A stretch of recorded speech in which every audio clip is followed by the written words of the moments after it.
belum kunjung selesai. Perkara yang dihadapkan bagi kami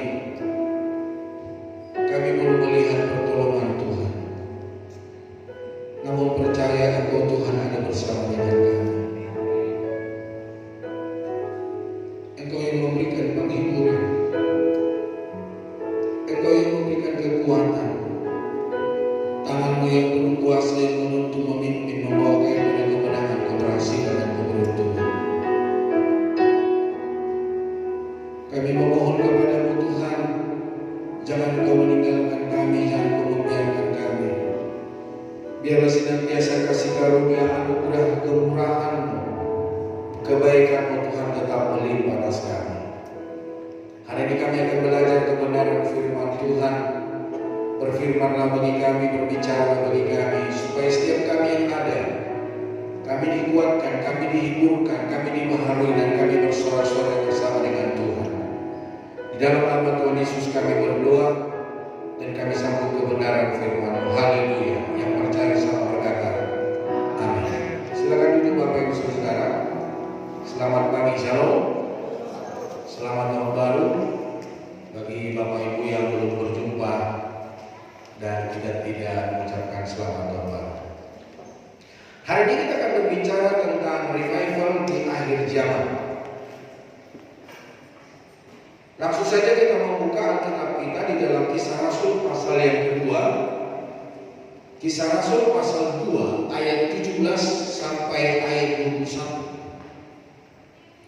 Kisah Rasul pasal 2 ayat 17 sampai 21. Jika sudah ketemu, ayo kita baca bersama. Kisah Rasul pasal 2 ayat 17 sampai 21, 2, 3. Akan terjadi pada hari-hari terakhir, demikianlah firman Allah, bahwa Aku akan mencurahkan Rohku ke atas semua manusia. Maka anak-anakmu laki-laki dan perempuan akan bernubuat, dan teruna-terunamu akan mendapat penglihatan-penglihatan, dan orang-orangmu yang tua akan mendapat mimpi. Juga ke atas hamba-hambaku laki-laki dan perempuan akan kucurahkan Rohku pada hari-hari itu, dan mereka akan bernubuat. Dan Aku akan mengadakan mujizat-mujizat di atas, di langit, dan tanda-tanda di bawah, di bumi, darah dan api, dan gumpalan-gumpalan asap. Matahari akan berubah menjadi gelap gulita, dan bulan menjadi darah, sebelum datangnya hari Tuhan, hari yang besar dan mulia itu. Dan barang siapa berseru kepada nama Tuhan akan diselamatkan. Bapak Ibu Saudara-saudara Kristus Tuhan, peristiwa yang akan terjadi, yang akan kita lihat, dan tahu ya, kita berdoa saja supaya setiap kita mengalami apa yang dialami oleh Tuhan, apa yang difirmankan oleh Tuhan. Atau mungkin kita tidak perlu mengalaminya karena peristiwa ini sangat menyakitkan Bapak Saudara. Nah, di dalam firman Allah berkata akan terjadi kegelapan, akan terjadi sesuatu hal yang tidak bisa dirancang atau tidak bisa diprediksi, tidak bisa ditahan oleh manusia. Karena memang ini adalah firman Tuhan, ini adalah perkataan Tuhan. Sesuatu terjadi yang tidak bisa kita tangkis di dalam setiap kehidupan dan apa yang terjadi di sekitar kita. Berpusat pada penggenapan nubuat Yoel tentang pencurahan Roh Kudus atas semua orang di akhir zaman yang ditandai dengan nubuat, penglihatan, dan mimpi, serta tanda-tanda kosmik seperti matahari yang gelap dan bulan menjadi darah, sebelum hari Tuhan yang besar dan mulia tiba.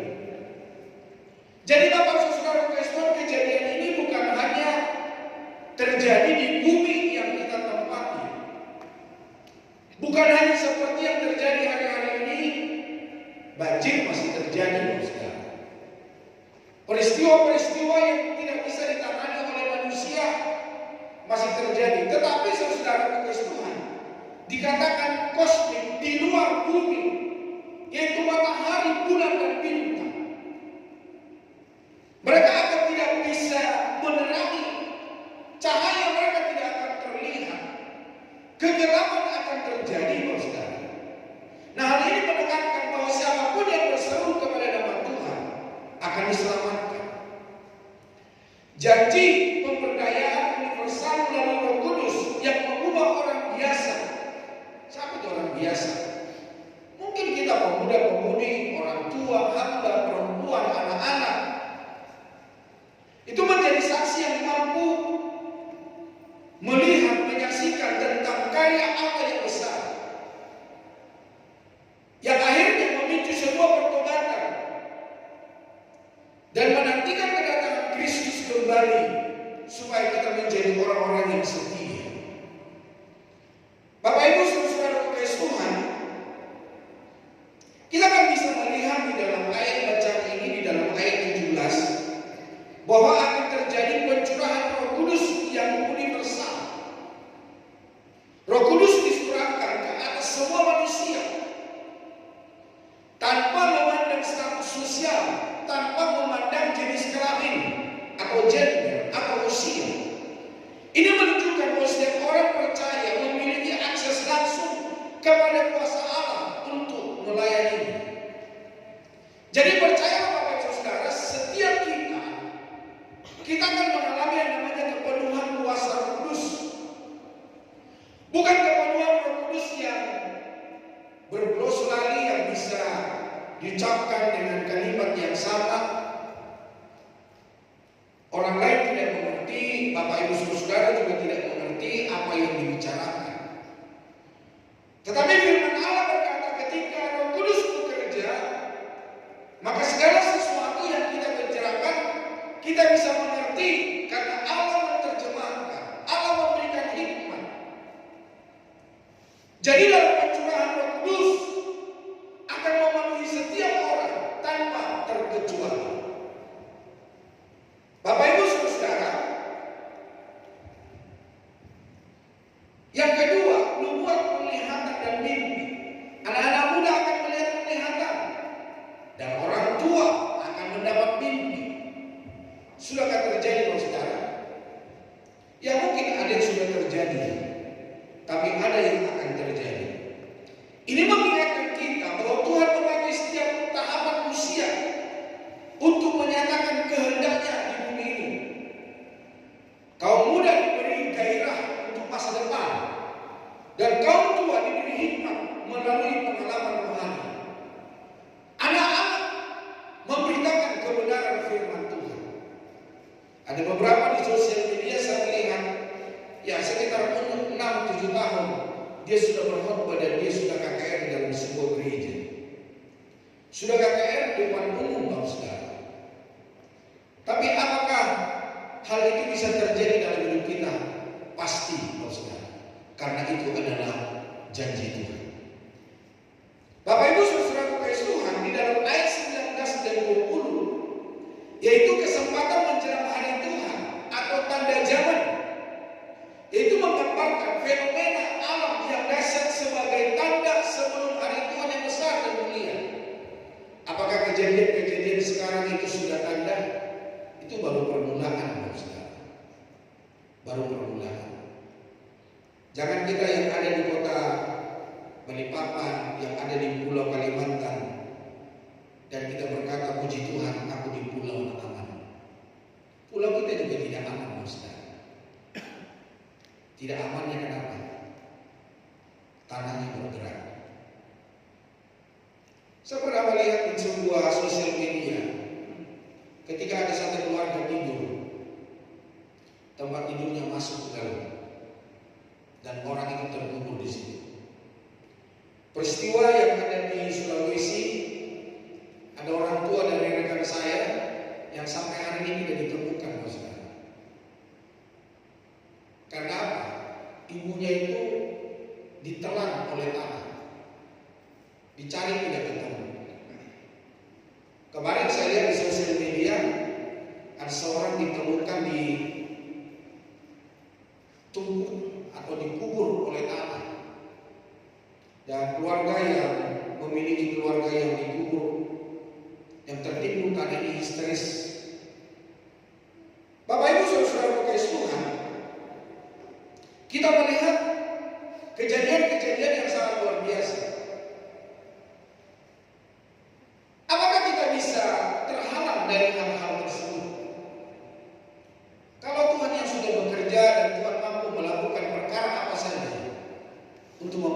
manusia bertobat. Untuk menghukum manusia dari segala perbuatannya. Bahkan dikatakan banjir yang terjadi sekarang lebih besar daripada tsunami di tahun 2024. Sebenarnya dalam sebuah keterangan bahwa di Pulau Sumatera itu memang sungai itu berkelok-kelok.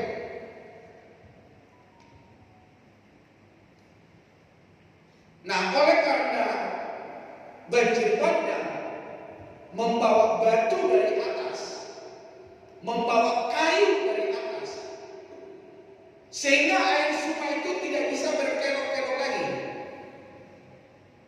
Air itu berjalan lurus, sehingga banyak kampung, banyak desa yang hilang. Kota yang dikeliling, dibersihkan. Bapak Ibu Saudara, hujan sedikit, mereka berkata banjir lagi. Sebetulnya kalau saudara kasih Tuhan, ketika air bisa berjalan dengan baik seperti semula dari sungai yang berkelok-kelok, mereka tidak akan mengalami banjir setiap hari. Tapi kalau Bapak Ibu menyaksikan di sosial media, saya masih lihat terakhir tanggal 2 Januari diposting di sosial media. Airnya luar biasa. Iyalah, air yang biasanya mengalir di sungai terus mengalir di daratan. Apakah itu tidak membuat ngeri?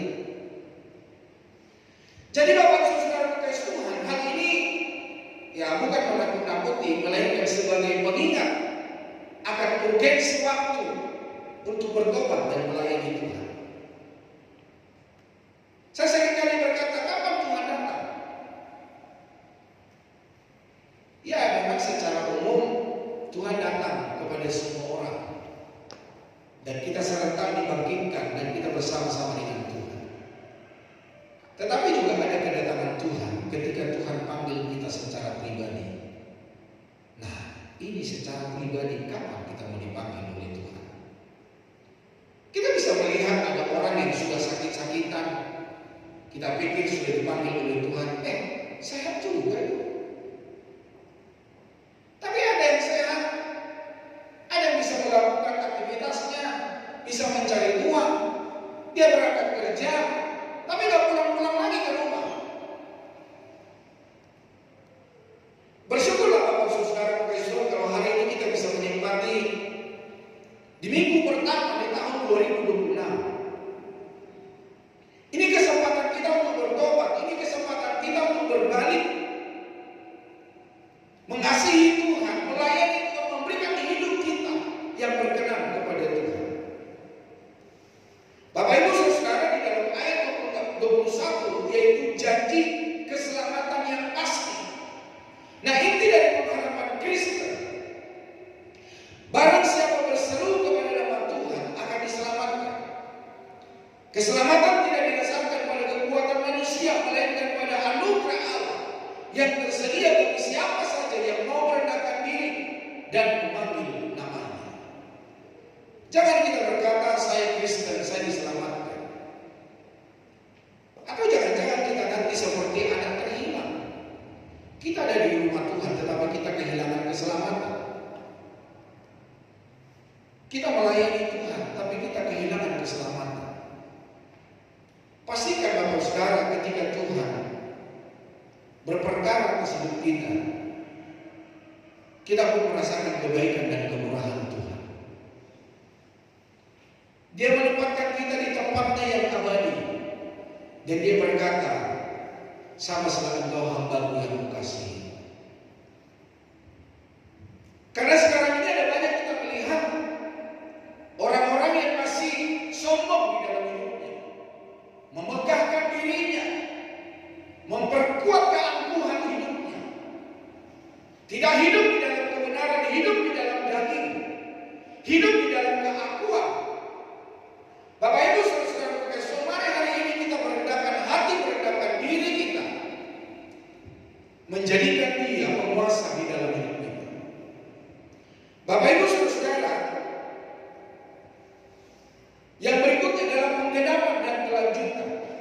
Pentakosta adalah penggenapan awal dari nubuat ini, yang puncaknya akan terjadi saat kedatangan Kristus kedua kali, di mana semua nubuat Yoel akan tergenapi. Ya, saya tidak tahu Tuhan kapan menggenapi nubuat itu. Tapi lewat peristiwa-peristiwa kita sudah melihat bagaimana Tuhan berperkara atas dunia ini. Nah, Bapak Ibu Saudara Tuhan, ada penerapan praktis supaya kita tidak takut untuk menerima Roh Kudus, karena Roh Kudus itu yang memberikan penghiburan, yang membuat kita bisa berbicara. Jadi tidak perlu takut apabila ada ancaman dari luar yang ingin mengancam kehidupan kita, rumah tangga kita, keluarga kita. Karena Roh Kudus yang akan memberikan hikmat. Kita dipanggil untuk terus terbuka menerima kuasa Roh Kudus untuk hidup yang berani bersaksi. Hiduplah sebagai saksi Kristus. Hiduplah sebagai anak-anak terang. Hiduplah sebagai orang-orang percaya yang menyatakan kebenaran. Bapak Ibu Saudara tidak perlu hafal firman Tuhan dari Kejadian sampai Wahyu, tapi biarlah hidupmu sesuai dengan kebenaran firman Tuhan, berpadanan dengan apa kata Kristus. Kehidupan kita melalui perkataan dengan perbuatan dapat menjadi khotbah terbuka, suratan terbuka yang memuliakan Allah seperti yang dilakukan oleh Petrus. Jadi Bapak Ibu Saudara kasih Tuhan, dari perilaku kita, dari tutur kata kita, dari perbuatan kita, kita menjadi khotbah yang terbuka, Injil yang bisa dibaca oleh semua orang. Jangan kita dibaca oleh semua orang oleh karena kelakuan kita. Seperti suatu saat saya mendengarkan sebuah kesaksian dari jemaat di tempat ini, dan ada warga di daerah ini berkata, si Anu itu masih ada kan? Oh ada Pak. Loh kenapa Bapak bertanya, Bapak kok kenal? Iya saya tahu hidupnya. Kok bisa ya? Jadi Bapak Ibu ini adalah Injil yang terbuka. Mungkin orang tidak ada yang berbicara tentang kehidupanmu, tetapi ada orang-orang di luar sana yang memata-matai engkau bahwa ternyata hidupmu tidak berpadanan dengan Alkitab. Hidupmu tidak berpadanan dengan Injil. Hidupmu tidak berpadanan dengan apa kata Tuhan. Itulah sebabnya supaya kita berharap kepada Tuhan di tengah ketidakpastian, kita diingatkan untuk bergantung sepenuhnya pada Allah, bukan pada kekuatan dunia, bukan kepada keberhasilan secara dunia, bukan dengan apa yang kita raih. Namun saudara kasih Tuhan, di tengah ketidakpastian ini, kita diingatkan untuk bergantung sepenuh kepada Allah. Ketika tangan saya kuat, ya saya hanya bisa banggakan ketika saya sehat. Tapi ketika kesehatan saya diangkat, apa yang saya bisa perlakukan dalam hidup saya? Jadi Bapak Ibu Saudara kasih Tuhan, orang dunia selalu berkata tidak ada yang abadi, tidak ada yang kekal di dalam dunia ini. Yang berikutnya, penerapan praktis, yaitu menantikan kedatangan Tuhan. Nubuat ini terus berlangsung mempersiapkan kita untuk menyambut kedatangan Kristus kedua kali dengan iman dan harapan. Mungkin kita berkata, sejak dulu Pak saya mendengarkan Kristus mau datang. Tapi sekarang sampai saya ubanan, saya punya cucu cicit, dia nggak datang-datang juga. Ingatlah Bapak Ibu Saudara, kedatangan Tuhan itu ada dua macam, secara pribadi dan secara umum. Jadi Bapak Ibu Saudara tetaplah bersiap-siap. Kapan dia datang menjemput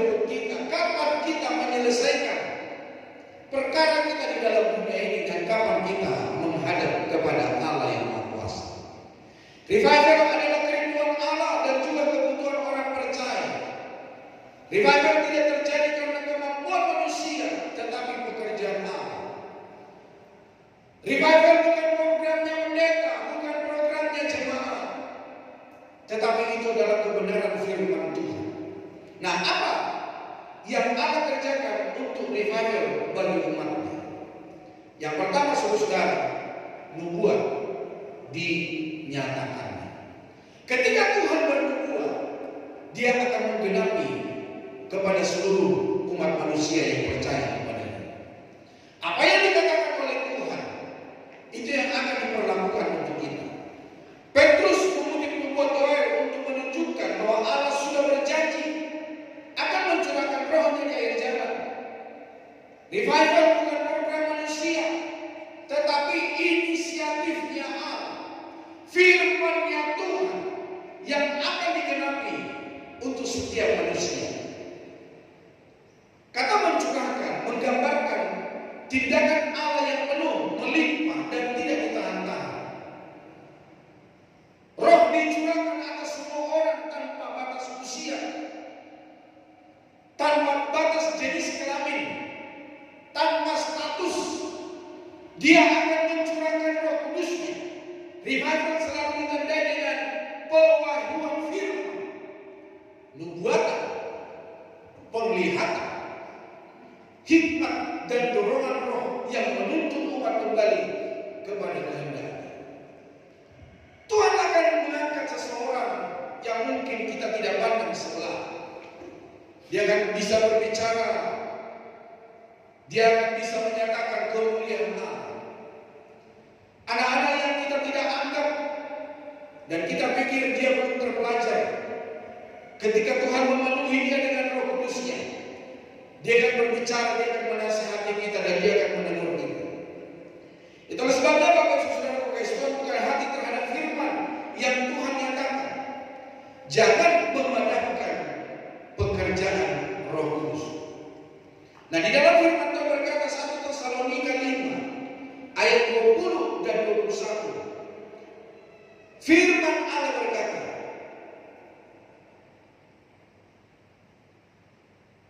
1 Tesalonika 5 ayat 20 dan 21. Saya akan bacakan buat kita.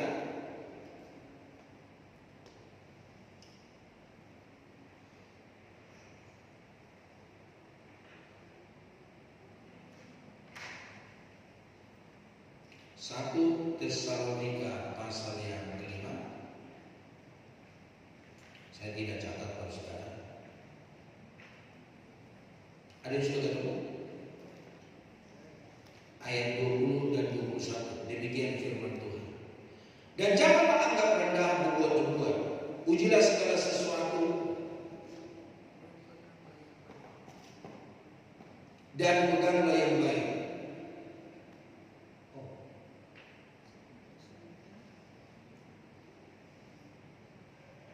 Ayat 19. Janganlah padamkan roh dan janganlah anggap rendah nubuat-nubuat. Ujilah segala sesuatu dan peganglah yang baik.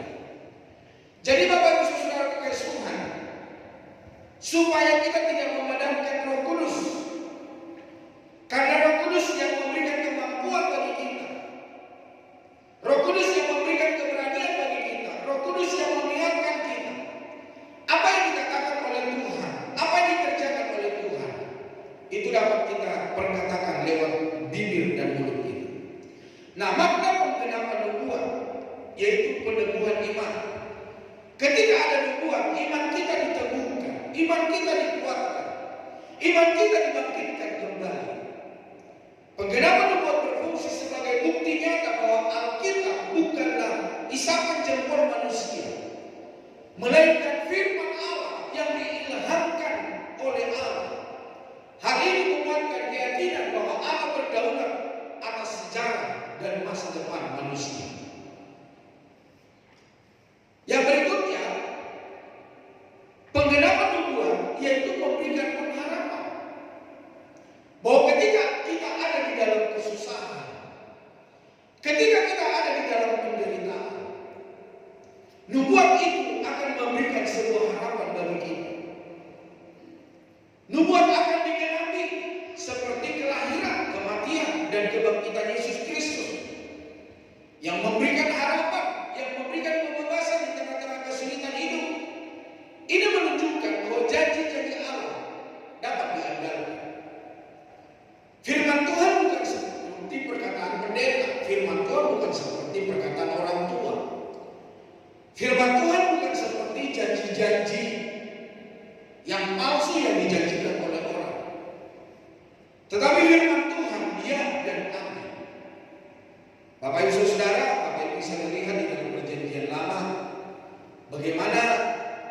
peristiwa di akhir zaman telah dinubuatkan. Yang sudah digenapi adalah tentang kelahiran Yesus, bagaimana dia dilahirkan, di mana dia dilahirkan, bagaimana hidupnya, bagaimana kematiannya, bagaimana dia kembali ke surga, dan dia akan datang kembali menjemput umat kesayangannya. Makna penggenapan nubuat yaitu bimbingan hidup, memahami penggenapan nubuat, membantu untuk beriman dan hidup sesuai dengan kehendak Allah, dan mempersiapkan diri untuk masa depan, termasuk kepada kedatangan Kristus kembali.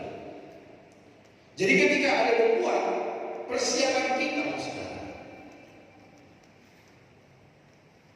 Selain hanya itu, saudara, nubuat itu berbeda dengan ramalan.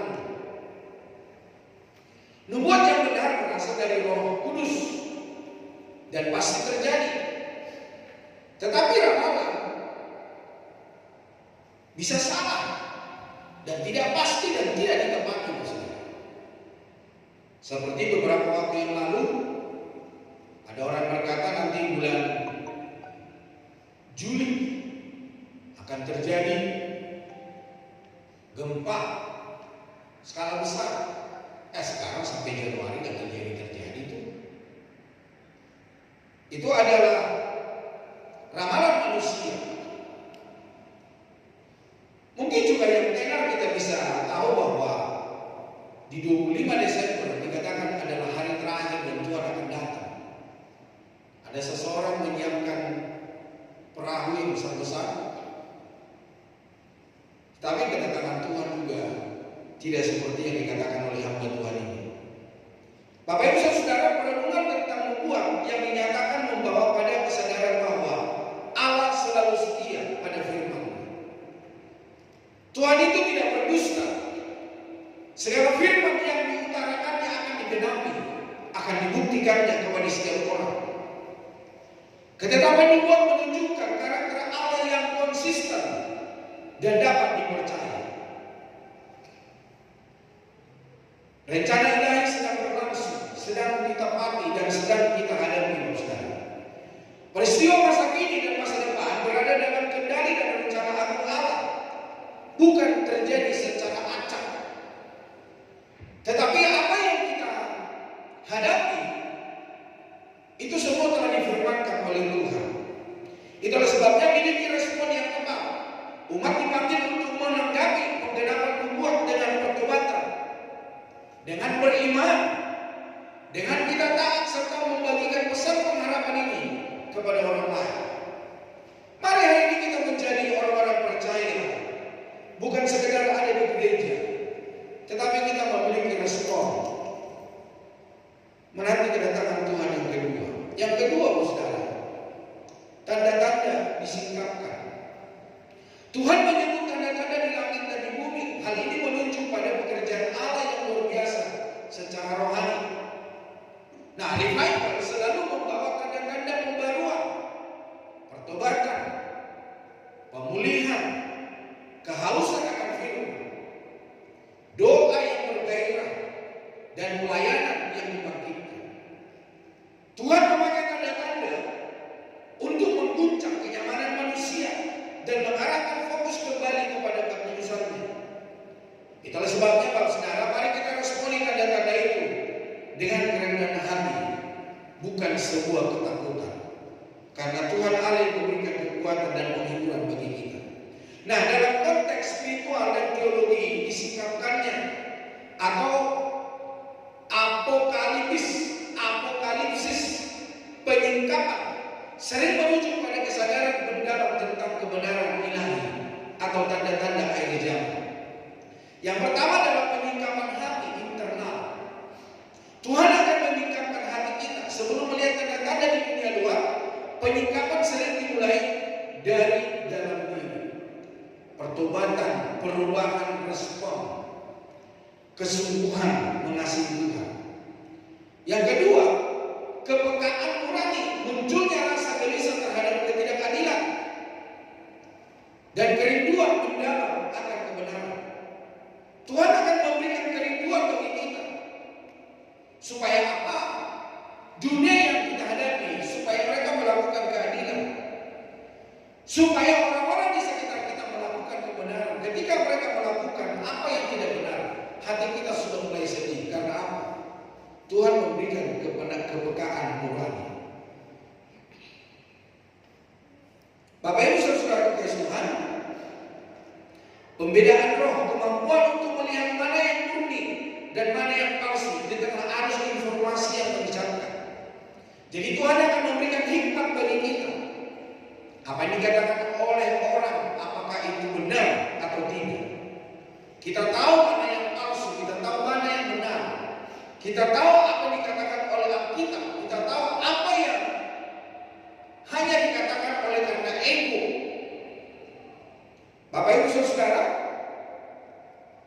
kerendahan hati tanda nyata penyingkapan adalah ketika seorang merasa semakin kecil di hadapan kehadiran pencipta, bukan merasa lebih suci dari orang.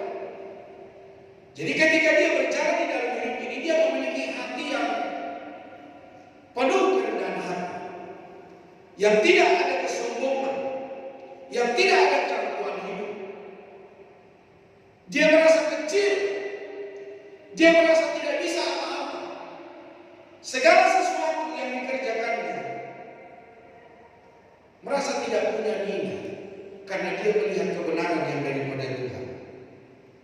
Jadi Bapak saudara kekasih Tuhan, Tuhan kiranya menolong dan membela kita. Tuhan kiranya memulihkan keadaan kita. Bapak Ibu saudara, di tanda-tanda zaman yaitu eksternal, secara universal berbagai ajaran mengingatkan bahwa penyingkapan besar ditandai dengan fenomena global, yaitu dengan kekacauan moral. Saya suka melihat di sosial media orang-orang Batak, saudara, sudah ngomong yang jorok. Saya tahu orang-orang Batak itu sebetulnya tidak gampang untuk berbicara hal yang tidak baik. Tetapi orang-orang muda sekarang, manusia zaman sekarang, sudah tidak peduli dengan adat istiadat.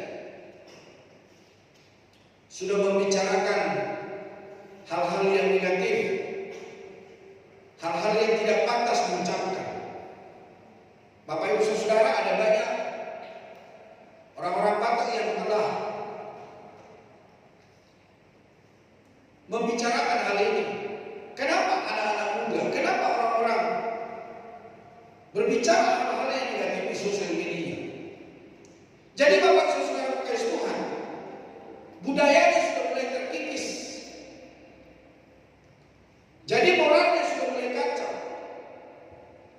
Yang berikut Bapak saudara, ketidakpastian alam, perubahan lingkungan yang ekstrim sebagai pengingat bahwa dunia ini tidaklah kekal. Panas yang menjadi-jadi Bapak saudara, dingin yang tidak merantauan.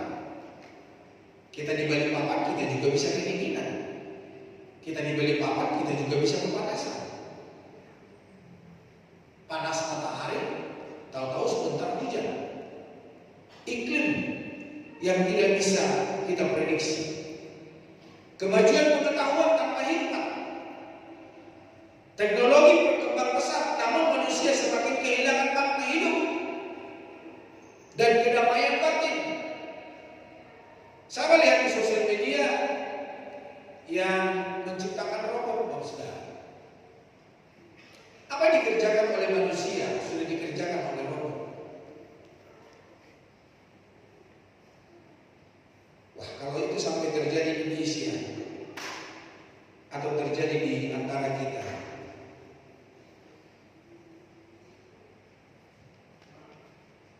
saya tidak tahu apa yang harus kita lakukan dan apa yang terjadi di sekitar kita. Robot yang mengerjakan segala sesuatu, kepintaran kita, tenaga kita sudah tidak akan berfungsi lagi, saudara. Bapak Ibu saudara, dengan teknologi yang maju, Bapak Ibu saudara bisa juga pakai yang namanya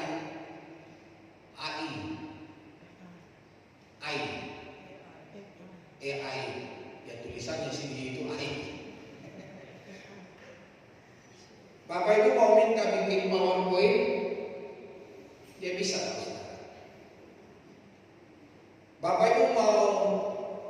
minta renungan Alkitab, dia bisa. Apa yang Bapak Ibu cari, dia bisa melakukannya. Ya kalau hamba Tuhan yang malas, dia nggak usah belajar, dia bisa diberikan oleh saudara. Kemajuan teknologi. Nah, maka dibalik tanda-tanda ini bukanlah untuk menakut-nakuti, melainkan sebuah panggilan untuk pulang. Tanda-tanda ini membuat kita untuk kesempatan kita bertobat, kembali pada kebenaran Allah. Tanda-tanda ini sebagai alarm untuk memperbaiki hubungan dengan Tuhan dan sesama.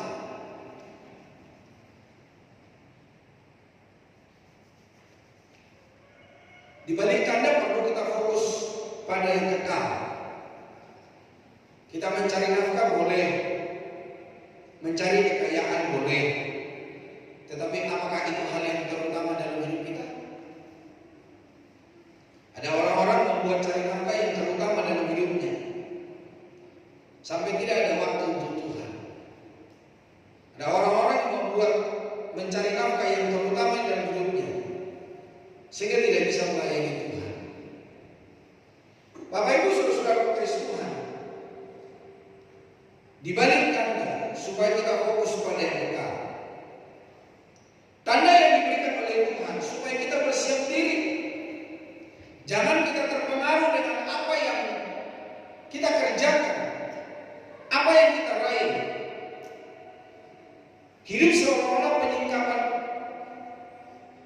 terjadi hari ini dengan tetap bekerja dan berkarya seolah-olah kita akan hidup selamanya. Tetapi firman Tuhan berkata bahwa marilah kita melakukannya seperti untuk Tuhan. Para penulis berkata, apa yang kita kerjakan hari ini, biarlah kita kerjakan dengan sepenuh hati, seperti untuk Tuhan. Biarlah kita kerjakan bahwa hari ini adalah hari terakhir bagi kita untuk kita berkarya. Jadi artinya tidak ada lagi waktu untuk kita berleha-leha, tidak ada waktu kita untuk bermain-main, karena tanda semakin diberikan bagi kita untuk kita bertobat kembali kepada kebenaran firman Tuhan. Yang ketiga yang terakhir dalam ayat 21, keselamatan diberikannya kepada kita. Firman Tuhan berkata, barang siapa berseru kepada nama Tuhan akan diselamatkan. Puncak revival adalah keselamatan jiwa. Tujuan Allah bukan sekedar pengalaman rohani, tetapi pertobatan dan pemulihan umat manusia. Bapak Ibu saudara perlu punya pengalaman pribadi bersama dengan Tuhan. Mungkin Bapak Ibu setiap hari punya pengalaman pribadi dengan Tuhan. Di rumah, di jalan, di toko, di pekerjaan, di mana saja Bapak Ibu saudara punya pengalaman pribadi dengan Tuhan. Tapi pertanyaanku, lewat pengalaman pribadi dengan Tuhan, adakah Bapak Ibu meninggalkan dosa? Apakah Bapak Ibu meninggalkan keegoisan? Apakah Bapak Ibu hidup berjalan berkenan kepada Tuhan? Keselamatan adalah anugerah cuma-cuma dari Allah melalui iman kepada Yesus Kristus, bukan hasil usaha atau perbuatan baik manusia yang memberikan kekuatan untuk hidup kudus dan bersyukur. Bapak Ibu saudara, kita tidak seperti rekan-rekan kita di luar sana. Ketika mereka berbuat baik, mereka berkata mereka akan mengalami keselamatan. Tetapi seberat apapun kebaikan Bapak Ibu saudara, itu tidak akan terukur di hadapan Tuhan. Tidak ada gunanya di hadapan Tuhan ketika Bapak Ibu tidak meninggalkan segala keburukan di dalam hidup. Bapak Ibu saudara kasih Tuhan, kita diciptakan untuk tidak berbuat sembarangan, serta menuntut tanggapan berupa beriman, pertobatan, ketaatan, dan pertumbuhan rohani dalam hidup sehari-hari. Tuhan mau supaya kita berubah. Tuhan mau supaya kita berbalik dalam kebenaran firman Tuhan.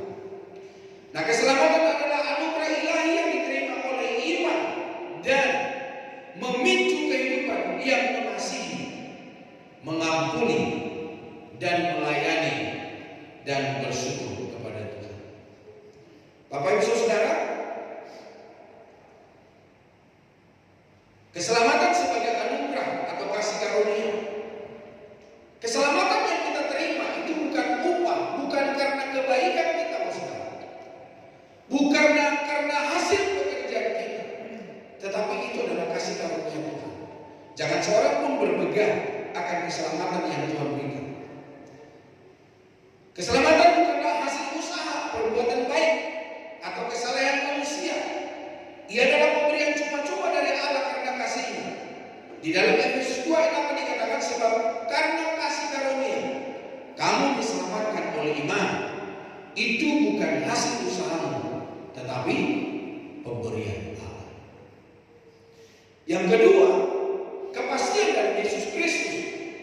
Dunia menawarkan banyak jalan, namun Alkitab menegaskan bahwa keselamatan hanya ada di dalam satu nama, yaitu Yesus Kristus. Orang berkata banyak jalan ke kota Roma dan banyak jalan juga ke surga. Bapak Ibu jangan hidupi perkataan itu, Saudara. Memang jalan ke kota Roma banyak, bisa dari Bali, bisa dari Jakarta, bisa dari Balikpapan, bisa dari Belawan.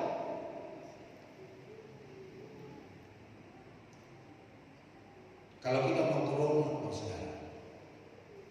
Tapi jalan ke surga, Yesus berkata, tidak ada seorang pun yang sampai kepada Bapa kalau tidak melalui aku. Di dalam Kisah Rasul 4 ayat 12 dikatakan apa? Dan keselamatan tidak ada di dalam siapapun juga selain di dalam nama Dia. Anak saya tidak bisa memperoleh keselamatan nebeng dengan saya. Istri saya tidak bisa memperoleh keselamatan nebeng dengan iman saya. Saya pun tidak bisa memperoleh keselamatan dengan saya nebeng sama istri saya. Keselamatan adalah pribadi dengan Tuhan.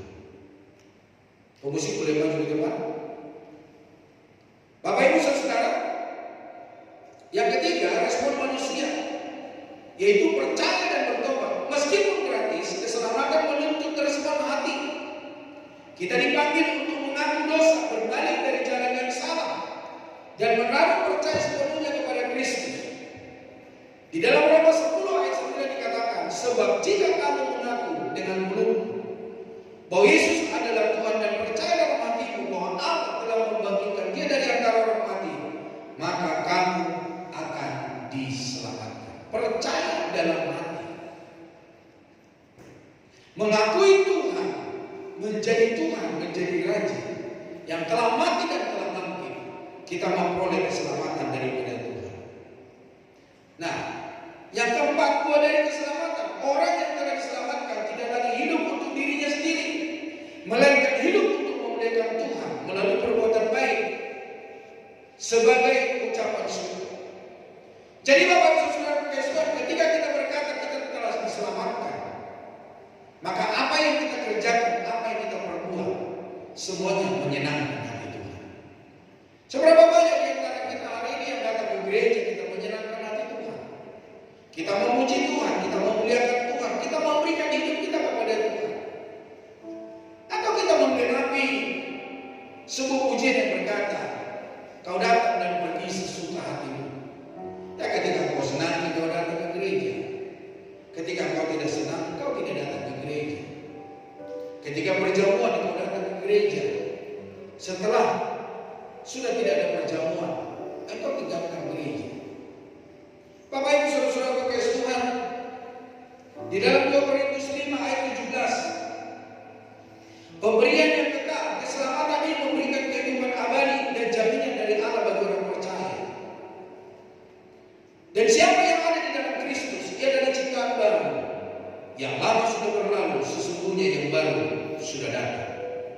Di dalam Yohanes 3 ayat 16 berkata, karena begitu besar kasih Allah akan dunia ini, sehingga Dia mengaruniakan anaknya yang tunggal, supaya barang siapa yang percaya kepadanya tidak binasa, melainkan beroleh hidup yang kekal. Yohanes 10 ayat 28 dan 29, dan aku memberikan hidup yang kekal kepada mereka,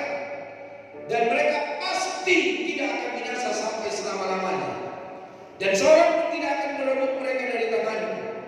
Bapakku yang memberikan mereka kepadaku lebih besar daripada siapapun, dan seorang pun tidak dapat merebut mereka dari tangan Bapa. Jadi Bapak Ibu Saudara kekasih Tuhan, kekekalan hanya ada di dalam Yesus Kristus. Nah, yang berikutnya adalah respon iman dan ketaatan. Meskipun merupakan anugerah, iman yang sejati diwujudkan dalam ketaatan, komitmen, dan hidup terus-menerus mengerjakan keselamatan dengan takut dan gentar. Efesus 2 ayat 12 dan 13. Hai saudara-saudaraku yang kekasih, kamu senantiasa taat, karena itu tetaplah kerjakan keselamatanmu dengan takut dan gentar. Seberapa banyak di antara kita mengerjakan keselamatan kita? Dan seberapa banyak di antara kita takut dan gentar untuk melakukannya? Atau kita pikir biasa-biasa saja? Bukan saja seperti waktu aku masih hadir, tetapi terlebih pula sekarang waktu aku tidak hadir.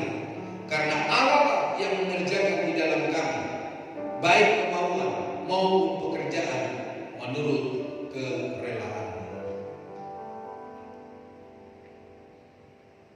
Yang berikutnya, kelahiran baru dan transformasi.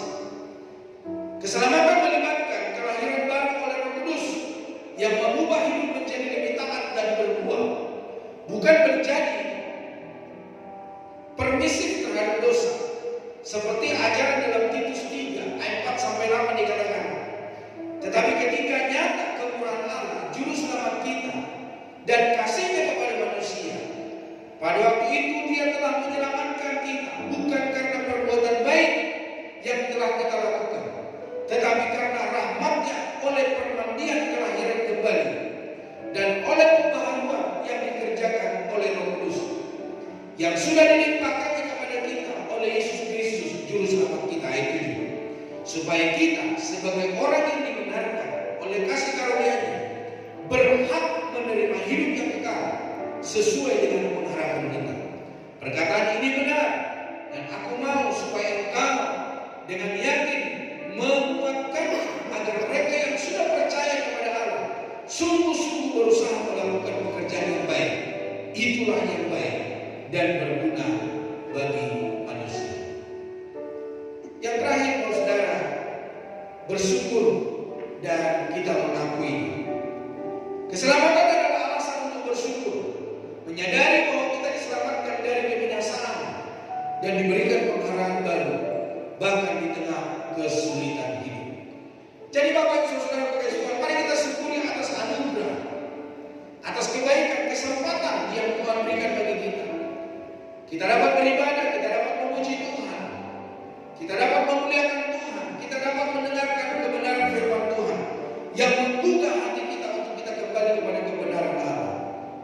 Dan kita bersyukur buat pemeliharaan perlindungan Tuhan dalam hidup kita.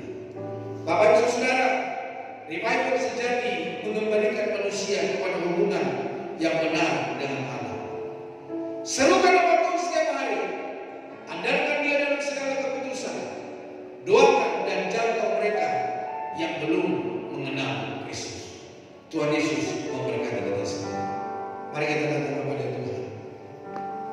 Haleluya. Mari kita sama-sama bangkit berdiri dan melayan perjamuan oleh baju ke depan.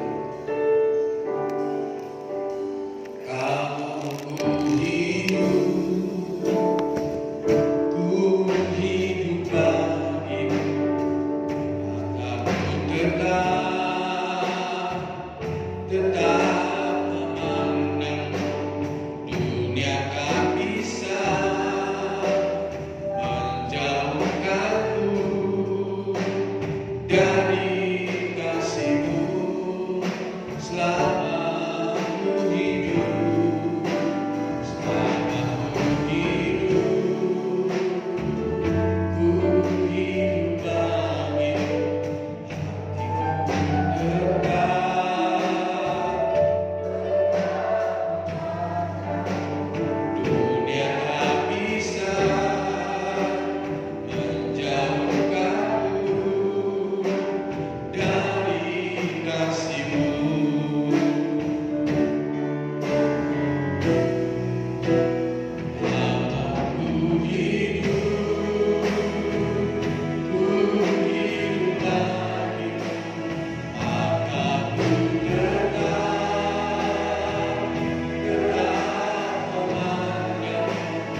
Dia memenuhi segala firman-Nya.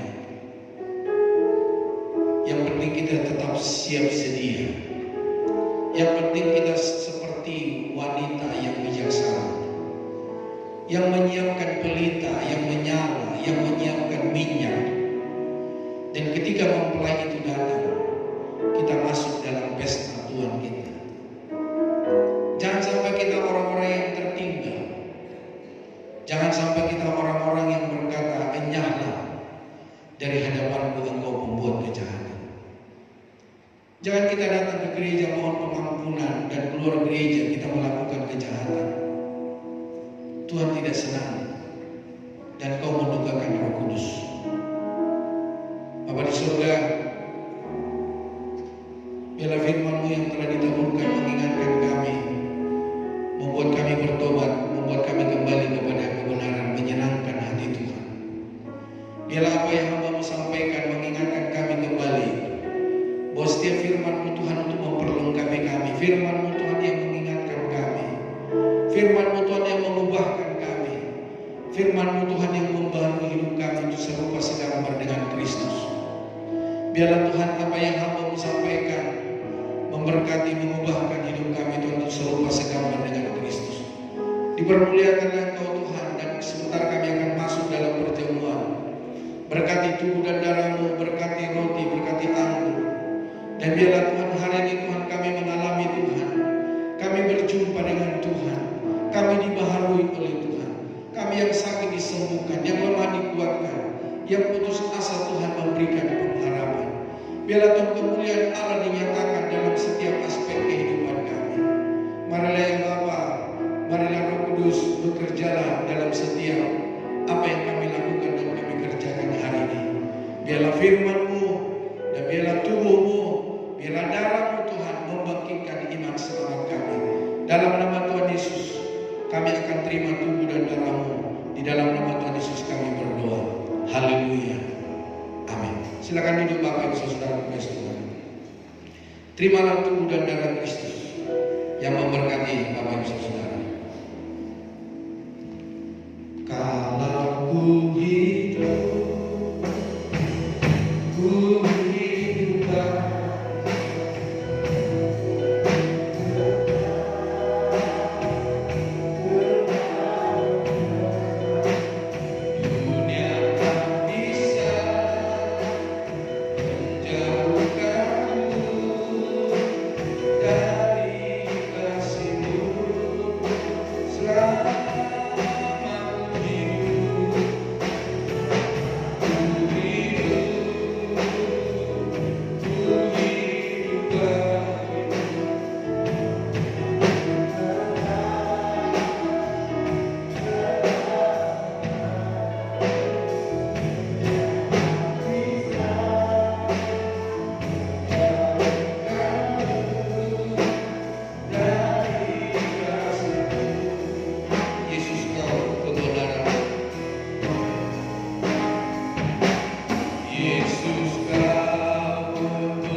Saudara boleh angkat roti tinggi-tinggi.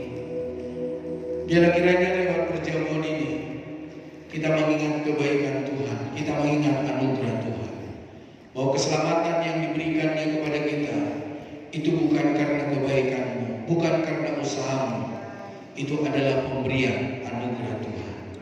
Dengarkan firman Tuhan, saya bacakan dan katakan amin atas firman Allah. Bukankah roti yang kita pecah-pecahkan adalah persekutuan dengan tubuh Kristus? Sebab apa yang telah kuteruskan kepadamu telah aku terima dari Tuhan, yaitu bahwa Tuhan Yesus pada malam waktu diserahkan mengambil roti, dan sesudah itu ia mengucap syukur atasnya. Ia memecah-mecahkannya dan berkata, inilah tubuhku yang diserahkan bagi kamu. Perbuatlah ini menjadi peringatan akan aku. Mari kita makan bersama dalam nama Tuhan Yesus.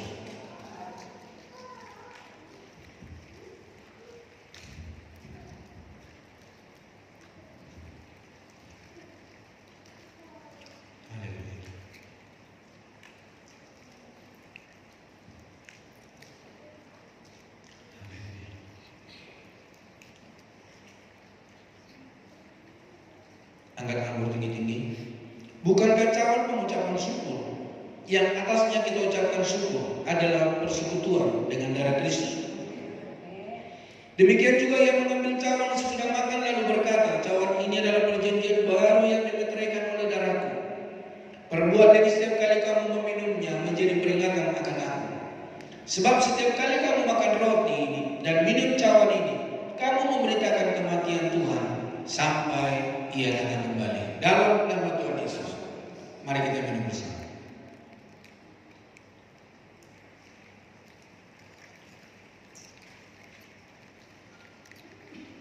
Haleluya. Terima kasih buat kebaikan-Mu ya Tuhan. Terima kasih buat anugerah-Mu Yesus. Segala pujian syukur hanya bagi-Mu ya Tuhan. Terima kasih buat kemurahan-Mu. Terima kasih buat kasih setia-Mu. Terima kasih Yesus. Terima kasih Roh Kudus. Terima kasih buat kebaikan-Mu. Terima kasih buat pengorbanan-Mu. Terima kasih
Kita akan memberikan persembahan. Sebelum itu mari kita bersatu berdoa. Ya Bapa, kami bisa selesai perjamuan Tuhan. Sementara Bapa, kami akan memberikan sebagian dari apa yang kami punya. Kiranya memberkati,